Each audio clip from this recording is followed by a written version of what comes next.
நேர்களால் நான், நேர்களுக்காக நான். வி.எஸ். ரோமா. அதாவது இப்போது என்ன பார்க்கலாம், இலை, செடி, கொடி மற்றும் மரங்களில் கிளைகளில் வளரும் பச்சை நிற உறுப்பு இந்த தாவரங்கள் சுவாசிப்பதற்கு உபயோகமாக இருக்கின்றது. பறவைகளின் உடலை போர்த்தியிருக்கும் மென்மையான மூடிதான் இறகு. இது பறவைகள் பறப்பதற்கும் குளிர் அல்லது வெப்பத்திலிருந்து அவற்றை பாதுகாக்கவும் உதவுகிறது. இடி.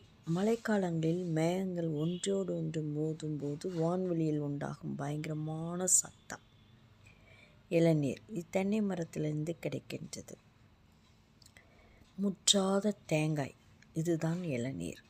இது உடலுக்கு குளிர்ச்சியையும் ஆரோக்கியத்தையும் தரும். இருட்டு. இருட்டுங்கிறது என்ன? வெளிச்சம் இல்லாத நிலை. சூரியன் மறைந்த பின்பு விளக்குகள் இல்லாத இடத்தில் காணப்படும். இதுதான் இருட்டு. நன்றி.